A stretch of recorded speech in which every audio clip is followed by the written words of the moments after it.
د ژوند په لاره کې مومنه تقریر کېږي ورته ځیر شه بیا وخت تېرېږي ورته ځیر شه. د قدر وړ اورېدونکو ستاسو پام راړو د الحاج مولوي محمد یاسین فهیم صاحب د رسول الله صلی الله علیه وسلم د روزنې او تربیت خپرونو ته په همدې هیله چې دا خپرونې تر پایه پورې واورئ او په ژوندانه کې پوره ګټه ځینې حاصله کړئ.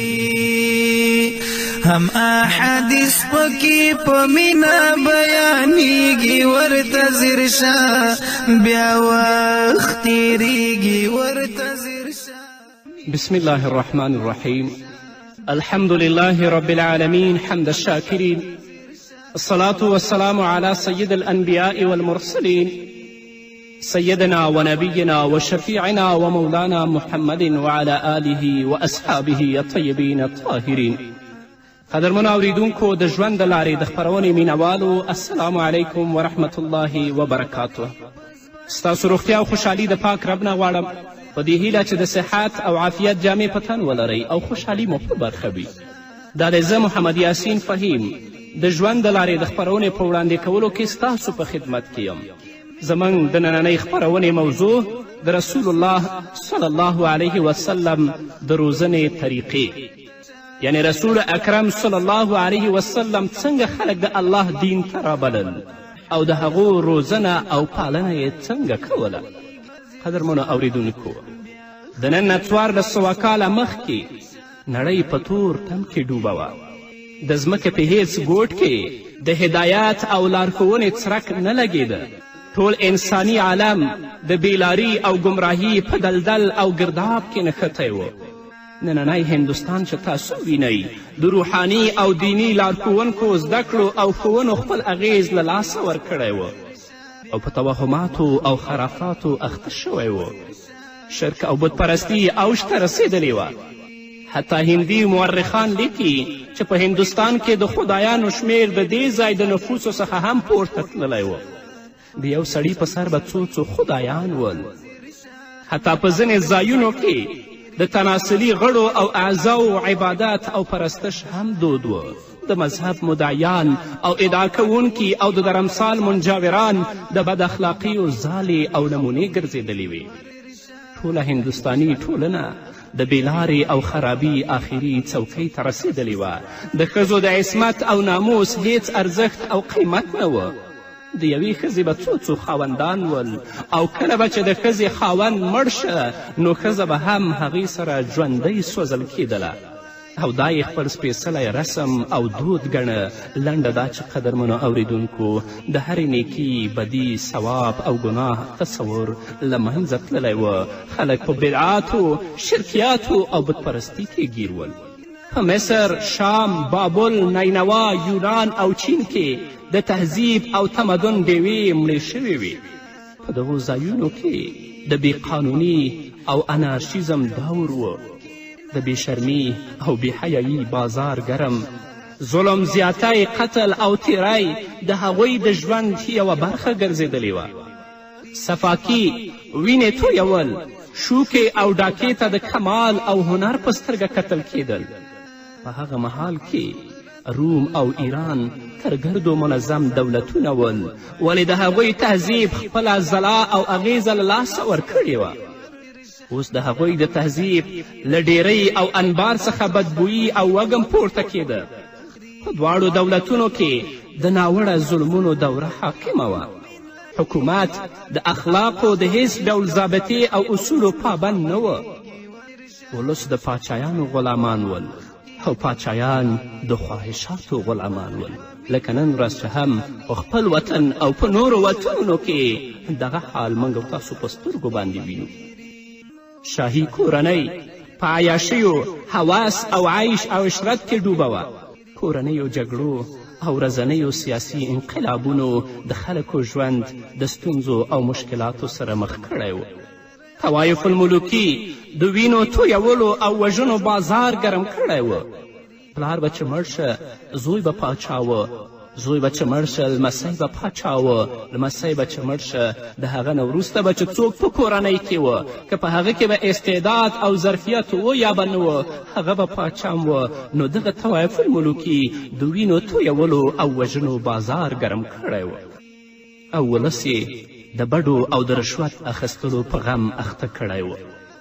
په دې ناهیله مایوسه او ډارونکې فضا کې چا د احتجاج غږ هم نشه پورته کولی چې هغه د خپل حق غوښتنه وکړي. همدارنګه قدرمنو اورېدونکو د سولې او پخلاینې دعوه کوونکي او هغه کسان چې د عیسویت دعوه کوونکي ول په روم کې د صفاکي یعنی د وینو تویونو درندګي عیاشي او هوسپالنې مرکز ګرځېدلی و. بني اسرائیل چې په داسې حالاتو کې د خلکو لپاره د هیلې یوه سرچینه وه په خپله کبر او ځانځاني کې ښکېل وه. د خپلو اغراضو او اهدافو لپاره په الهامي کتاب کې هغوی تحریف کوه او همدارنګه د خپلو اغراضو او اهدافو لپاره هغوی په الهامي کتاب کې تحریف د خپل یو مشغله او بوختیا ګرځولې وه چې په تورات کې هغوی تعریف کوه. کومه آیت به چې د دوی په نفع و هغه به یې پرېښوده او کوم یو به چې د دوی په ضرر و هغه به یې لرې که د هغه په ځای به یې هغه شی راوړه چې دوی ته یې ګټه رسېدله. د اخلاقو او عملونو په مقابل کې لفظي ویناوو ته ارزښت ورکول کېده. حرص او تمې د هغوی په فطرت او طبیعت کې ځای نیولی و. رشوت او سود او د هغې په نتیجه کې سخزرتوب او شقاوت هیڅ عیب نه ګڼل کېده. د هغوی اخلاقي او ټولنیز قالب او چوکات په بشپړه توګه دړې وړې او ټوټې شوی و. د عربو حال خو د دین هم بدتر و. هلته وحشت درندګي واکمنه وه.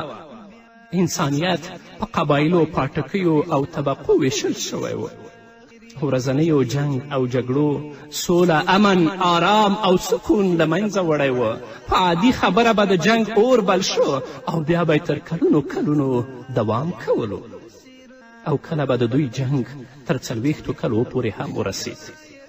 د ښځې د عزت او ناموس هیڅ حیثیت نه و پاتې او په بازارونو کې ښځې لیلام وې. بدکاري او زنا کوم عیب او ګناه نه ګڼل کېده. نجونې به د زیږېدو سره سم تر خاورو لاندې کېدې. د ودونو خو هیڅ حد او سرحد نه معلوم. د څارویو په څیر چې سړي هر څومره ښځې غوښتلې ساتلی شوې. د شرابو خو د عربانو سره ذخیرې او چاټۍ ډکې وې. تر هغې به یو محفل پرتمین او کومه بلنه بشپړه نه ګڼل کېده تر څو به چې د شرابو جامونه پکې نه ول.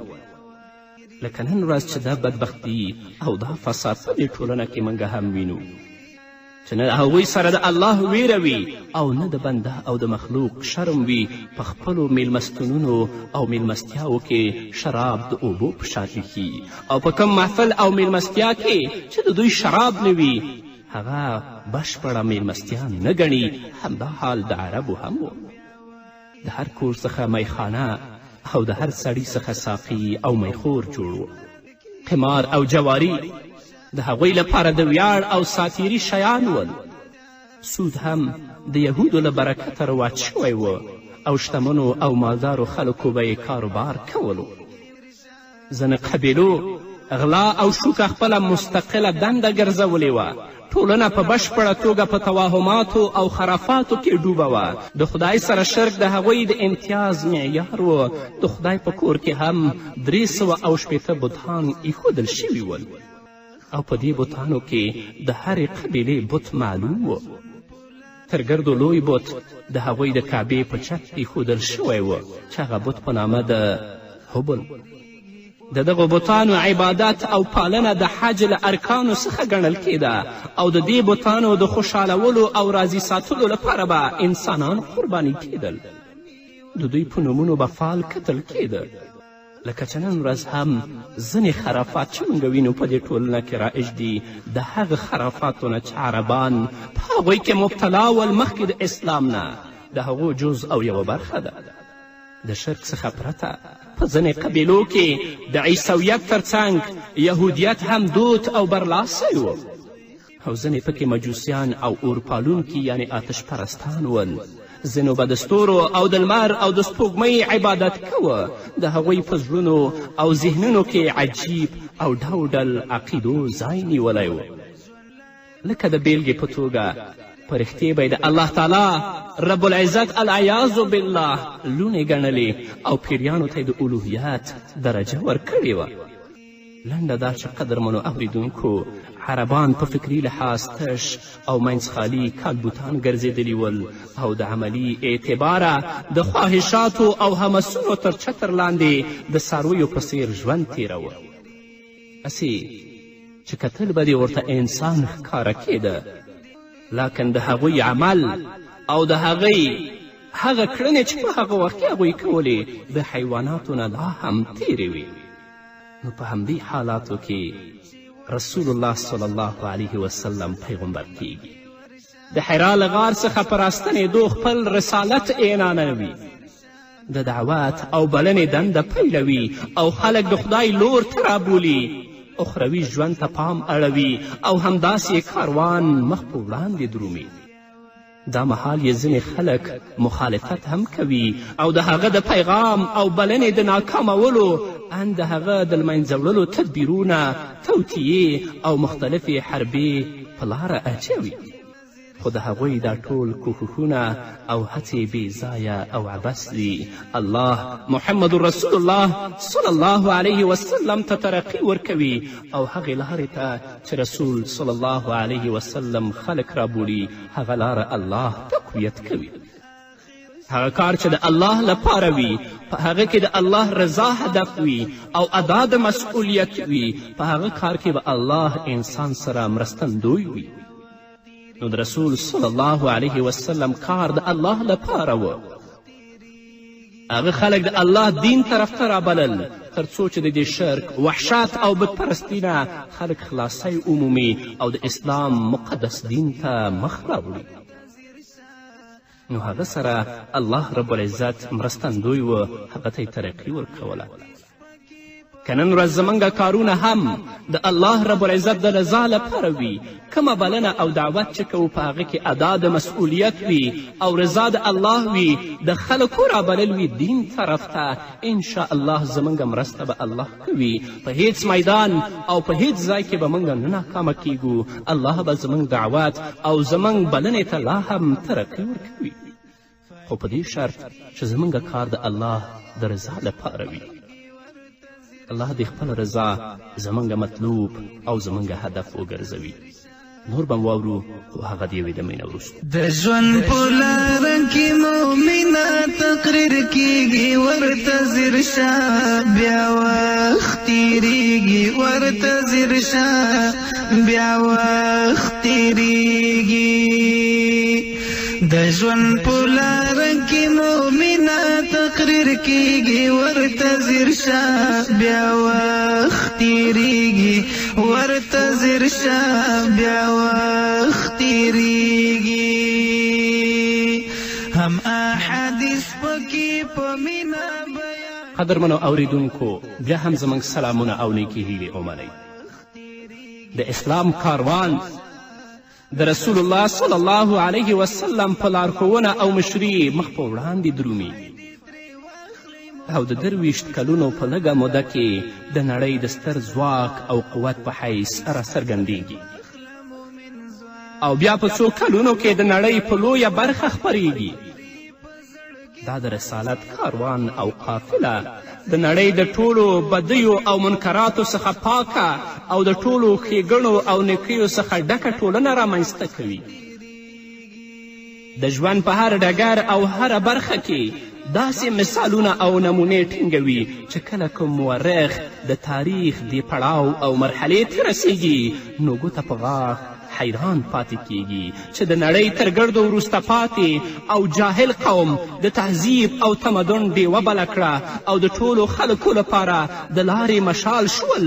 په دې محمدي کاروان کې چې څوک هم شامل شو نو سر تر پایه پکې بدلون او تغییر راغی. هر تاریخدان، هر تاریخ لیکونکی چې کله تاریخ لیکي نو دې ځای ته چې را ورسیږي نو ګوته په غاښ شي. له پیله داسې محسوسېدله چې د اسلام په دایره کې په داخلېدو او د رسول اکرم صلی الله علیه وسلم د روزنې په ترلاسه کولو به هر وګړی د یو نوي انسان په بڼه راڅرګندېږي. د بد اخلاقیو او بدکاریو مجرم او ګنهګار به د سیرت او اخلاقو بیلګه او نمونه ګرځي. د انسانانو قاتل به د انسانیت غوښتونکی او ساتونکی ګرځي.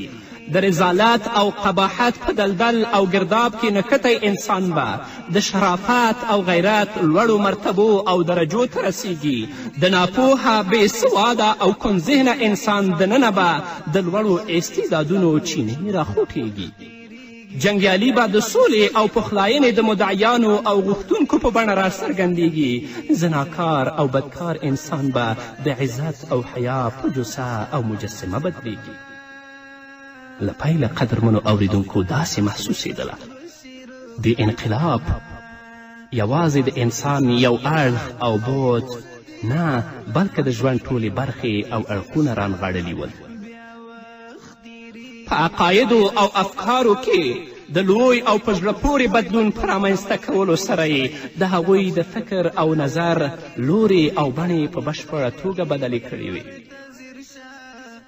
د خوښ او ناخوښ معیار بدلون موندلی و. د هغوی مشغلو بوختیاو او ذوق او شوق نوی رنګ خپل کړی و. د هغوی په احساس او ضمیر کې یو نوی روح پوکړی شوی و. د عباداتو اسلوب او طریقو تغییر موندلی و. د هر در او بت ته ټیټېدونکي سر اوس یوازې یو تلپاتې الله ته ټیټېده. د خدای او د هغه د رسول اطاعت د هغوی د ژوند محور او مرکز ګرځېدلی و. د دین د بلنې او خپراوي لپاره هغوی خپل مال، استعداد او خپل هر څه وقف کړل. د اقتصاد اصول او مبادیو په بشپړه توګه بدلون وموند. د سود پر ځای انفاق، ایثار او قربانی په هغوی کې رواج او دود شوه. د ټګي او برګي او درغلۍ پر ځای صداقت او امانت ځای پر ځای شه.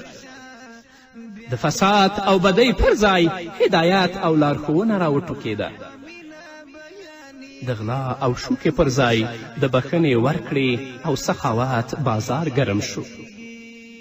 د شراب او قمار د مجلسونو او ناستو پر ځای د اصلاحي رغونې او د نیکو کارونو پلانونه او پریکړې کېدلې. د خپلو حقوقو پر ځای د بل د حقوقو خیال ساتل کېده. د رسول الله صلی الله علیه وسلم په وسیله دا نوی عالیشانه او هر اړخیزه انقلاب او بدلون پرته له شکه په ذهنونو کې د توحید، رسالت او آخرت د تصوراتو او نظریاتو د کیناستو او ځای په ځای کېدلو په پایله کې رامنځته شو. او د دې ترڅنګ د خدایي الوهیت او حاکمیت تصور او د دې په وړاندې د خپل ټول ژوند په اړه د ځواب ورکونې احساس هم د دې ستر انقلاب په رامنځته کولو کې لویه ونډه لرله. خو دلته قدرمنو اوریدونکو دا پوښتنه هم راپورته کیږي چې په ذهنونو کې د دغه حقایقو د کینولو او ځای پر ځای کولو ترڅنګ د انسان دننه د داسې ستر انقلاب د رامنځته کولو او بیا د هغه د ځواکمنولو او پیاوړي کولو لپاره به رسول الله صلی الله علیه وسلم څومره حکیمانه اصول او تدابیر غوره کړي وي. نو راځئ چې دغه د څو حکیمانه روزنیزو اصولو مطالعه وکړو تر څو موږ هم د زده کړې او روزنې په لړ کې د هغو څخه ګټه واخلو. نو زموږ خپرونه وه د رسول الله د روزنې طریقې. دا یو تمهید او مقدمه وه. انشاءالله په نورو خپرونو کې به تاسو د رسول الله صلی الله علیه وسلم د روزنې طریقې واورئ چې رسول الله به خلک څنګه رابلل، خلکو ته به څنګه تربیت ورکول او خلکو به څنګه اسلام طرف ته مخ راګرځوه. د هر داعی لپاره، د هر بلونکي لپاره، د هر مسلمان لپاره دا لازمه ده چې د رسول الله صلی الله علیه وسلم د روزنې طریقې مطالعه کړي او هغه په خپل ورځني ژوند کې او په دعوت کې عملي کړي او د هغې نه کار واخلي. خو انشاءالله په نورو خپرونو کې به تاسو د رسول الله صلی الله علیه وسلم د روزنې طریقې واورئ. نو دا وه زموږ د نن ورځې خپرونه چې ستاسو دران حضور ته وړاندې شوه. تر بلې خپرونې پورې چې زه بیا هم ستاسو دران حضور ته راځم، تاسو ټول په پاک رب سپارم. پاتې ژوند مو نیکمرغه، ښاد، بریالي او کامیاب اوسئ. هم احادیث پکې په مینا بیانېږي، ورته ځیر شه بیا وخت تېرېږي، ورته ځیر شه بیا وخت تېرېږي. ستا آخرت به شي روښانه، ستا آخرت به شي روښانه. که ورته غوږ شي وایست دې تمامیږي، ورته ځیر شه بیا وخت تېرېږي، ورته ځیر شه بیا وخت تېرېږي.